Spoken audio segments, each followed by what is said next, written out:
So let's go over this Glock 45 build that I put together. And I just kind of hobbled this together. I really didn't have a plan with it like I typically do for most of my builds. But I kind of picked parts that I've already used. I'm trying out a part that I've never used before. Like I bought a brand new magwell from a company that I like. But I really didn't have like a generalized plan of like color scheme, parts, or anything like that. But it was kind of a spur of the moment gun purchase. I really didn't purchase it. I traded straight up a Canic TP9 SFX for this Glock 45 MOS. Came with like 3 bags, the case, everything. Mine came with the case and everything that came with the Canic. So I feel like I got the better end of that deal for sure. I ended up trading another pistol for another pistol. I traded an Arex 01 CP for a Shadow Systems MR920 non-octacut as well. But um, kind of sticking with the Glock platform, right?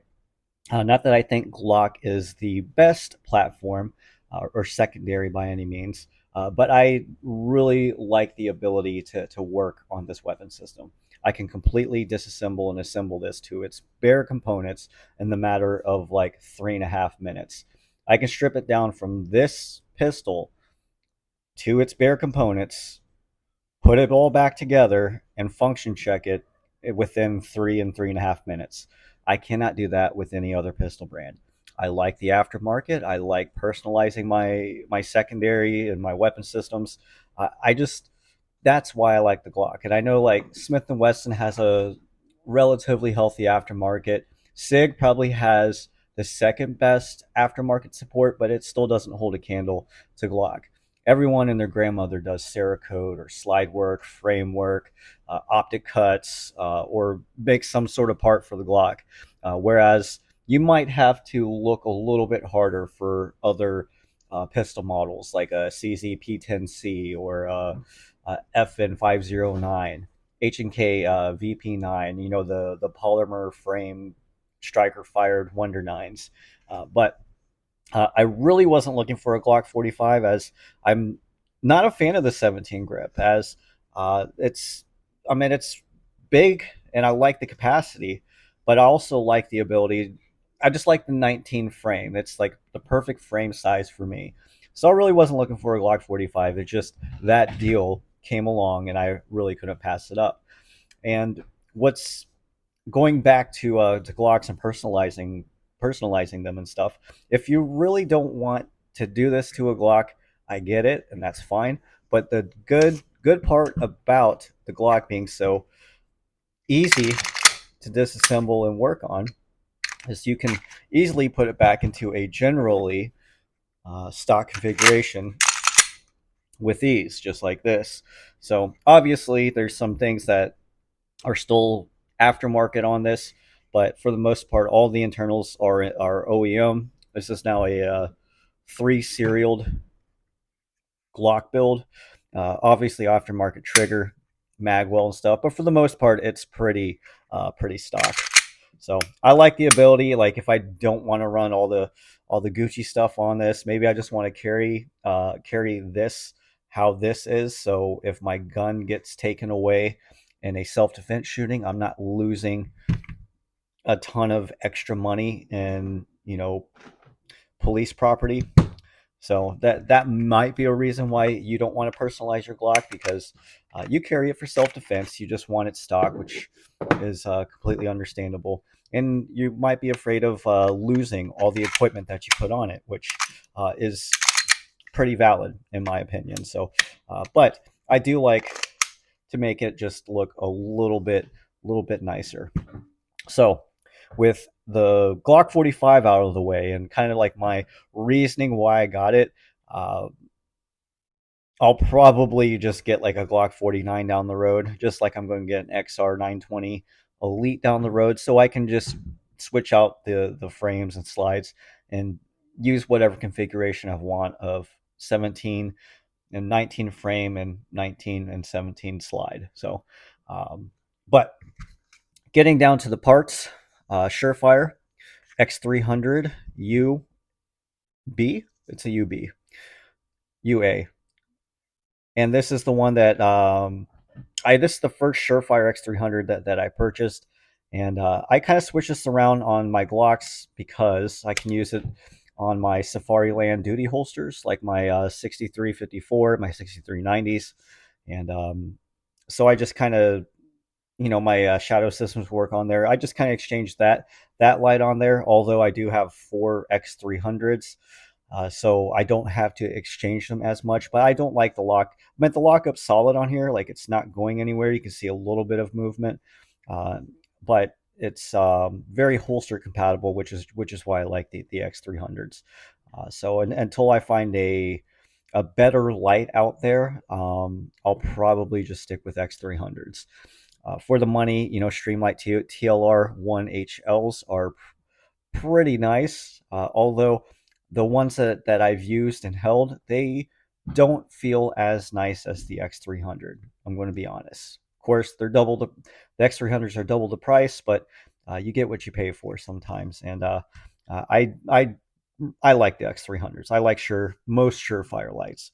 So with the Surefire light out of the way, let's go ahead and talk about magazine extension. Um, Glock OEM magazine, 17 rounder with a Tyrant Designs magazine extension, and you can pick these up for a relatively good price compared to other magazine extensions. I don't always like all Tyrant products. I used to be a big fan of Tyrant products, and then I started to run into issues. This is a pretty simple magazine extension to install. It's just got a little detent here that you can depress right there to take it apart if you need to. The design work is decent. You got some good grip on there. They come in a lot of different colorways. I can't complain about the magazine extensions. So you can find them for about $30, which is some of the cheapest plus fives that you'll find on the market. And the springs that they include have been really good. Better than some other magazine extensions where I've had feeding issues with some of the springs that they have included, and I've had to buy aftermarket was like Lone Wolf extra power springs and stuff. So good magazine extension. I'll always run OEM mags typically with extensions. I just like the extra capacity, and I like the ability just to add a little bit of flair and colorway to my builds and stuff. So um, the comp and barrel on this it's an Art Division. Was this like a Spark V2 Gen 5 comp? I think that's what it is. Single port. It's a nice comp, and I've liked running this comp. I've tried it with a few different barrel configurations. This is a Safiri Precision threaded barrel and nitride coating. And some people don't like Safiri Precision barrels. I live in Florida. I used to work and live not that far from Safiri Precision. That's how I found out about them. And I bought this about 3 years ago during Black Friday. I think it was like $89, maybe $100 or something. And I haven't had any issues with Safiri Precision barrels. Although I only own two. I have one that's just a crowned flush non-threaded barrel, and then I have this threaded version. Haven't had any feeding issues or anything like that I might hear on some threads like Reddit and stuff. So decent barrel for the money. I don't typically suggest running aftermarket barrels in Glocks, even though you'll see a lot of aftermarket barrels in mine. Not that I think they're all that unreliable compared to OEM. It's just you don't really get that much more performance, if any performance at all, by buying an aftermarket barrel. For me, I just buy aftermarket barrels for the look and for the threading if I need to run a comp. Although the comps that I do like to run now, and I've been waiting for one to come back in stock, is the Radian Ramjet. I'll probably put a Radian Ramjet onto this once I save up a little bit more money and once they come back in stock. So I really, really like this comp. I think it's worth it. So I'll probably continue to put them on builds, and might call me crazy for putting same parts on multiple Glock builds, but What I don't know what I'm doing. I'm just going to admit it. I don't know what I'm doing. I just I don't like. I had a vision for this one, and now I don't have a vision at all for this one. I'm just kind of hobbled this together with parts that I was already familiar with, already had, or wanted to try out. I only have one new part on this that I've never tried before. So um, the barrel locks up well with the comp. I don't thread lock the barrel to the comp, but I do thread lock the set screws on the bottom here. And while I've had issues with this coming off, now that I've properly actually thread locked and torqued down the set screws on the bottom, I don't really have an issue with that coming loose anymore. Um, Someone said, obviously, I don't shoot my comps enough if they aren't carbon locked, which I think is complete horseshit. I've I shot like 700 rounds through this in a day, and it didn't get carbon locked. Took it off, cleaned it. It wasn't carbon locked. Have I ever had a carbon locked comp before? Not really. I've had one that was more difficult to get off, but I shoot my guns a lot. I really do, and I don't have an issue with carbon locking on my comps and stuff. So if you do, you might have a different experience. I don't with the comps that I've used. And anyway, the timing on the barrel and the comp worked well for this combo, where some other threaded barrels didn't time quite as well and didn't work quite as well with this Arc Division comp. And this makes it a 34 length slide, which doesn't fit into most of my holsters now. That's probably the main thing that I dislike about running a comp like that, like a traditional comp, as opposed to this. And this one will run on all my 17 holsters. And I think most of my Safari Lands are 17s. Now I could remedy that just by buying a Safari Land, 6354 Glock 34 with X300 holster, right? But that's going to be like an extra $200. I'm not gonna do that just so I can run this comp, right? This is not a duty gun by any means. This is more of like, I'm not going to say a range toy, but it is for fun. I haven't shot this in this configuration a whole lot. I think I have a box of ammo through this, so I do not. It is not vetted enough for me to actually trust. So, would I keep this by my bedside? Absolutely, but I probably wouldn't take it on the road with me and in my car and use it outside of my own house, right? So I think there's a difference between like a home defense gun and like a carry gun.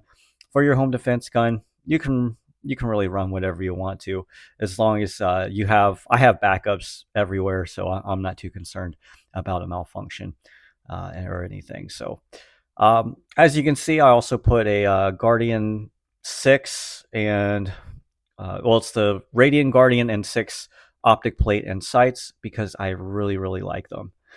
I really like the design of them. I like how it looks. I'm not like a huge fan of the actual guard itself, although it is handy to rack off things and just to not have to worry about smudging your optic and cleaning fingerprints off of it. That's probably like the main, not the main feature, but like a really good feature about the optic plate. And I really like how it mounts the optic onto the plate. I don't like how you're just designated to a Trijicon RMR, although Trijicon RMRs are great optics. I don't have a problem with them. I just don't like having to spend $400 or $500 on a red dot. So I like Holosuns. I like other optics. Steiner NPSs have worked really well for me, but this Trijicon RMR, it's got quite a blue tint. I mean, it's super reliable. Doesn't have a top loading battery, which kind of sucks in modern times. But I do quite like the look of an RMR. It's quite durable. This one's in the gray because I was going for like a gray and gold theme for this. At least that was my thought behind it. And I'm just not. I wish they would make this in more for more optics other than like the EPS and the RMR. So maybe I should have switched it up and got the EPS one. But I was going. I had to they had a bunch of gray parts in stock. I'm like, you know what? I'm just going to buy the gray parts and kind of put this together how I want. Already had the magazine extension and what else? Already had the magazine extension, the optic, the barrel, flashlight, and the comp. So everything else I kind of had to purchase to make it the way it is. Internally, it's going to be all stock. I have not um, polished the internals like I normally do. I just figured I'd leave this one alone and see how it works without polishing it up, and how different the trigger feels. I don't know if you're going to see a big difference. You can see how much shinier the right one, the Glock 19, is compared to this one. The trigger pull feels significantly smoother and it's significantly lighter as well. The trigger pull on this one with stock internals, it's like 3.75 pounds. It's really light for an OEM Glock. I say it's the stock connector, stock everything. I just polished the internals and fired it a lot and got it down to 3.75 pounds. It's a really smooth trigger. This one, however, this one is, I want to say, a little under 5 pounds. I think it was like 4.25 pounds. And with this Overwatch precision trigger, which I bought the trigger and the bar together, you probably won't be able to see this. You can see that's not an OEM bar, but it is MP3 coded. I'm going to keep on taking this stuff apart, keep on showing you the differences. You can see how this is an OEM bar. It's got two grooves in it there, two grooves, and you can see there's no two grooves on that one. So I don't know what Overwatch is doing to produce these Gen 5 bars. They might just be taking like Gen 4 trigger bars and grinding off the little dangler for your trigger spring and stuff. That's my guess and stuff. I'm not entirely sure, but it's not an OEM trigger bar, but it seems to be good enough at least to function. Um, I do know that Overwatch is one of the few manufacturers out there that are approved for some police, like police and sheriff's departments. So it's one of the few triggers out there that is um, trusted for duty in the aftermarket world, which is pretty rare these days. So that's kind of why I picked it. I've always liked the design of the Overwatch precision tack trigger. Little expensive now. I paid like $110 for that trigger. It's a gray shoe with a gold safety. So I just figured I'd try a different color combination out since I kind of had the gold barrel in there. Now, if I change it out to the Radian Ramjet, obviously that's going to mess with the color scheme a little bit, but not a big deal. Gray and gold, not a great color combination, but I do like a safety that's um, well noticeable.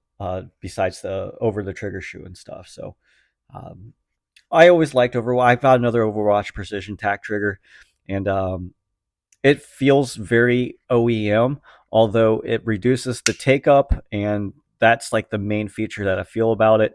And it allows you to get a flat safety on there too, which I really like. I like the flat trigger. I like how the safety goes flush. I like this little swoop on the bottom that it just allows your finger to go in the same place every time. And I like that it reduces the take up and stuff, and it seems very reliable. The controls, the controls are Cerakoted in Glock Gray. I buy this in a kit from like Centennial Defense, I think is what it's called, and I think this is a Vickers Tactical extended slide stop slide release. It's got an extended takedown lever here, which I always like the extended takedown levers. It makes it disassembling very easy, and then it's got a metal trigger pin and a metal back pin as well. I think the back pin is usually polymer when the trigger pin is usually, or the locking block slash trigger pin is usually metal for OEM. So Glock gray kind of doesn't go with all the gray on there, but I'm not too concerned about it.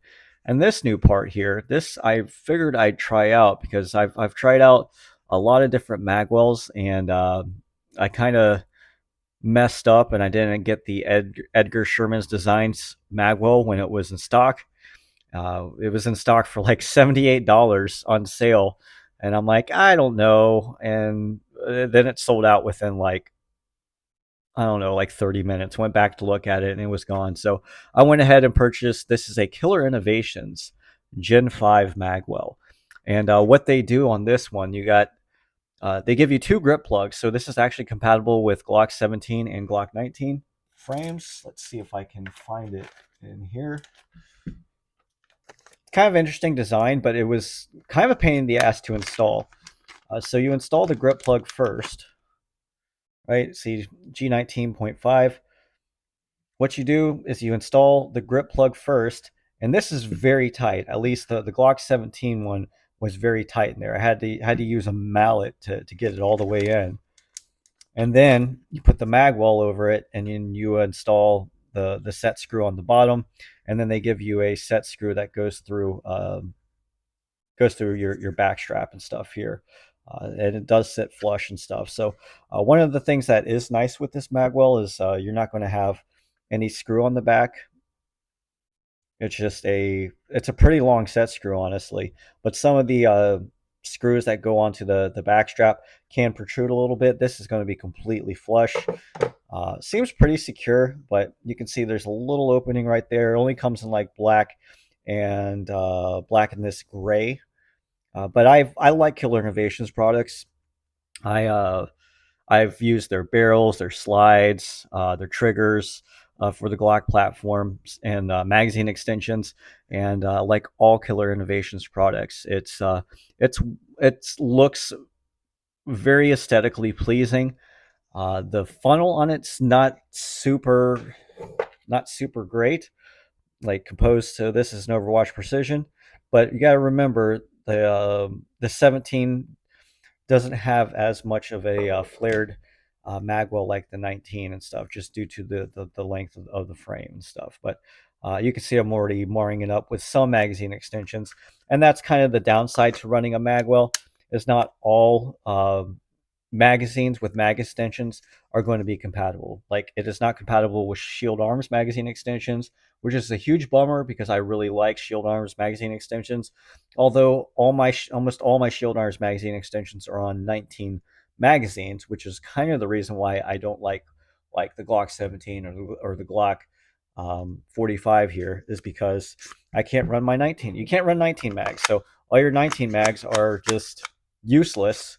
Whereas on your 19 frames, right, you can run 17, you can run 19 mags. So yeah, just you have more options out of a 19 frame than you do a 17 frame. So that's kind of my reasoning behind not liking the 45 and the 17 as much as the 19. Although I do see the reasoning that people like them, if they have bigger hands and stuff. So um, what else can I talk about this pistol here? Trigger pull. Also got this trigger pull and ghosted together. There's the reset. There's no creep in this brake, which I really like with the trigger bar. Again, running like an OEM connector. It's not even, I think it's a dot connector, not a minus connector. Whatever came stock with the pistol. Non-polished or anything, but nice trigger. I really like the feel of it. I'll probably just keep it non-polished and stuff just to wear it in correctly. And let's just ghost this one together just to kind of compare it. You can see kind of a little bit of creep on there, but this a little jitter there. But it's a nice break for the most part. You can see it chatter or jitter after the wall. But this is lighter.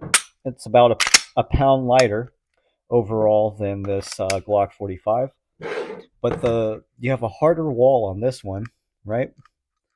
Harder wall, and then just a nice clean break. Although it does, I can noticeably feel myself needing to put more pressure on the trigger to cause it to break. So, but overall, I'm pretty happy with the build. Don't know what I'm going to change out other than the Radian Ramjet and Afterburner. I thought about trying out like the Agency Sage Dynamics compensator, which is kind of like the Radian Ramjet or the Parker Mountain Machine. Microcomp, which is also like the Ramjet, but those are still threaded barrels. And one thing I really liked about the Radian Ramjet was that it has a taper pin that allows you to take off the comp really, really easily. Whereas this one, it is a little bit harder, a little more time consuming, and the more you take on and off a comp, the more likely it is to fail. Like it's going to maybe twist, or the set screws will come out, or it could just come off completely because it ends up backing out. So uh, that's that's something you got to kind of keep in mind with the threaded barrel comps. And not all threaded barrel comps are reliable, especially with OEM springs.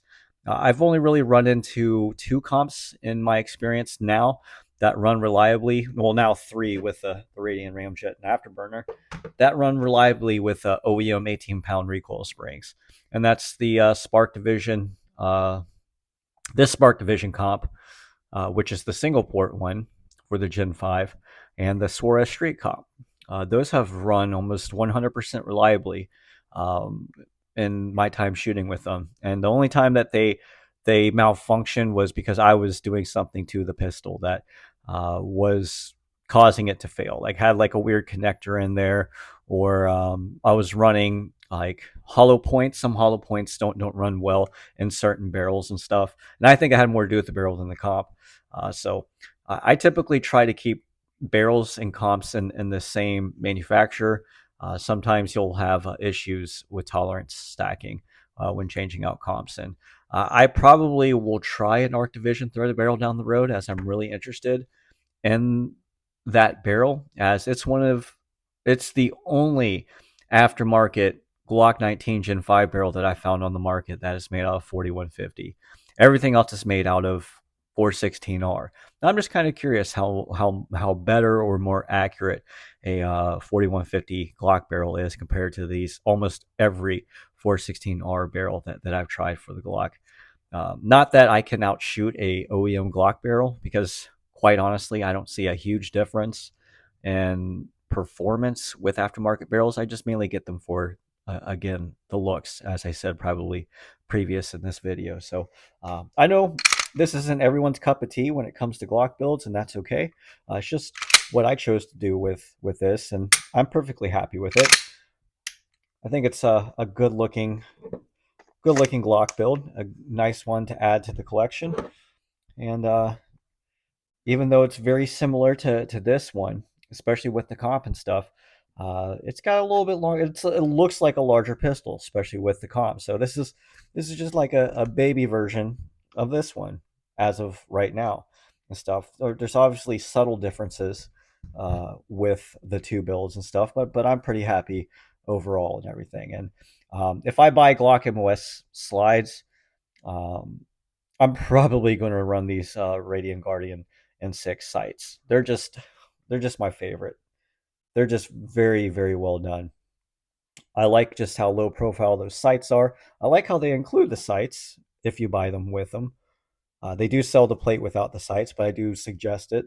I don't use iron sights all that often, so having something a little bit out of my way as opposed to suppressor height sights is ideal to me.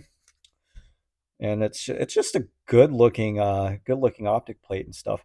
I did buy a back plate too to try to match the gray and stuff. So back plates are pretty inexpensive, and they just add just a touch of flare and stuff.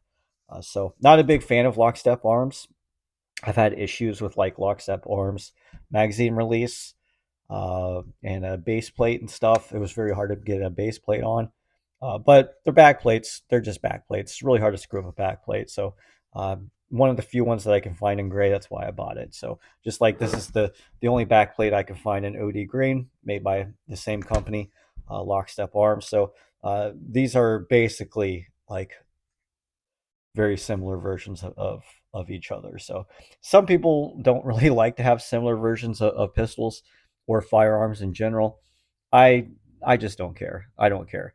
I carry these guns. I use these for duty. Well, I say duty, but I train with them with outside the waistband retention level 3 holster, and so I just get familiar with them, and I like trying out a different trigger, trying out a different magwell, trying out different comps and stuff. But for the most part, most of my builds are going to be pretty similar, unless I just completely have a different plan for them.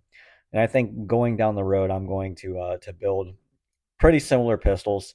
I keep on telling myself I'm going to keep a Glock just completely OEM, but it's so hard for me since I have a whole toolbox, and this isn't even the one toolbox that I have. I have other toolboxes just full of Glock parts. You know what I mean? I've got and I've got others, all my OEM slides that are complete, all with OEM internals and stuff, so I can always put them back to the OEM configuration if I want to. So it's just really hard for me not to play and modify a Glock, at least a Gen 5. I don't have as many like Gen 4 or Gen 3 parts, but I do have them. But my thinking behind that is supply lines went down. I'm always going to have some extra parts on hand. I'll probably never run out of parts in my lifetime if something were to happen to the supply chain issues and stuff. So, but anyway, I could go on and on and on about Glock builds and Glock parts and why I do what I do, but I'll kind of cut it off here. And anyway, if you guys have any questions, let me know in the comments below. I do try to get to everyone's questions. I always appreciate all the comments and the views and whatever. Like always, I'm not monetized. Nobody knows who I am as far as like manufacturers go. I do plan to keep it that way. I'm never going to beg for free parts or anything just so I can make videos. I just do this for fun. I really enjoy the firearm lifestyle, and I just want to share it with the world. And the internet's forever, so it's kind of a nice little timeline of my experiences in the firearms community and stuff. So um, I don't know. I always find it interesting. I'll watch a lot of other videos that people do, little small time channels of Glock and AR-15 builds, just because I'm just interested in what other people are running to and what their experiences are with stuff. But for the most part, I've kind of gotten out of the realm of running cheap shit on my ARs and my pistols and stuff. And I've kind of come to the point where like I kind of know what to expect from certain manufacturers and what's good and what's not, and where you can cheap out on some things, because you can still cheap out on some parts if you really want to. Some things like, for example, with the Glock, like back plates aren't really going to matter. Your trigger, your pins, and extended takedown levers really aren't going to matter that much. Honestly, your flashlight isn't going to matter all that much. I mean, it just produces light as long as it produces light and it's relatively reliable. I mean, Streamlight makes a whole range of pistol lights. Enforce, I even Olight. Yeah, I've had good experiences with Olights. I know people like to really knock on Olight a lot, but I honestly haven't had any real bad experiences with Olights. Would I absolutely trust it with my life? Probably not. But if these pistols had no light on them and they were like a nightstand gun that I might take out to the range once or twice a year, it's fine. It's absolutely fine. You know what I mean? So there's definitely things that you can do to save money on your builds and stuff. You don't have to put X300s and everything, because it's damned expensive. It's really freaking expensive to put Surefire X300s on there. And I mean, even if you wanted to run the knockoffs, which you can. They still produce light and they're still relatively bright. I still think they produce like 800 or 1,000 lumens, just like the real ones. But you can see mine are legit, because a good way to tell on fake ones is they'll have like an extra little dangle on the bottom right there. But If you wanted to run, fake RMR and a fake Surefire, go for it. Knock yourself out. And I usually go on like one little rant in my videos. And something that has always bothered me about the gun community is people harping on other people for running what they want to run. And honestly, if somebody wants to run like cheap Amazon garbage, let them run cheap Amazon garbage. Like who are you to tell them otherwise? And if you do have like a real like constructive criticism that you're actually trying to help them in their journey, there's a tactful way to go about it. You know what I mean? Like I used to be that guy where I used to see like 7.5-inch ARPs with the purple anodized stuff and no sights on them and the foamy buffer tube. I kind of cringed a little bit and post a little snarky comment, but I mean, really, what's that getting us? We're just going to scare off people that actually might be interested in getting further into this. Because I'll be honest, I've made some pretty bad gun purchases and part purchases for my guns when I first started out. I think most of us has been there. So just let them take their journey. Honestly, if you want to like give them a suggestion, give them like a part that you would suggest over that. Don't tell them like, oh, that's never going to hold zero, or that's such a piece of crap, or that looks like shit. You know what I mean? Like that just it doesn't do the community any good to do it. So just be nice to people in the community. The more people we have as like responsible gun owners, the better. Like I don't care if they come from the left. I don't care if they come from another country. Just as long as they're responsible gun owners, that's really all I care about. Now, obviously, if you see someone doing something really dumb or stupid or unsafe, go ahead and call them out on it. But like, as far as like what people are doing to customize their own things, like tone it down a little bit, guys. Like you can harp on me all you want. I have pretty thick skin. I don't care. If you don't like something, you can go ahead and tell me. I'm always interested, like what you would do differently, and I mean that with all sincerity. Like if you're like, man, your build looks like trash, I'm like, well, tell me how I could not look like trash. Like I'm just kind of curious what your version of a Glock build would be, and like I actually mean it. Like as I know this isn't everyone's flavor, right? I know this isn't what everyone would build, which is completely okay. These are my firearms, right? These are what I like to do with them, and it's okay that a I do, and b that you might not want it. But I'm just kind of curious what other people use and run and what their ideal setup is. And again, just be nice. Just be nice to people. It's really not that hard. You know what I mean? Like we're all behind a like phone or computer screen, and we're all anonymous, so we can basically say what we want without any repercussions. But you gotta live with yourself. You know what I mean? Like again, I don't see the point. Like there's a tactful way to go about things for sure. So that's my little rant, my little gun rant that I usually go on in one or like in one of my gun videos. So I've gone on long enough. Again, thanks for all that this community does, and join me next time, guys.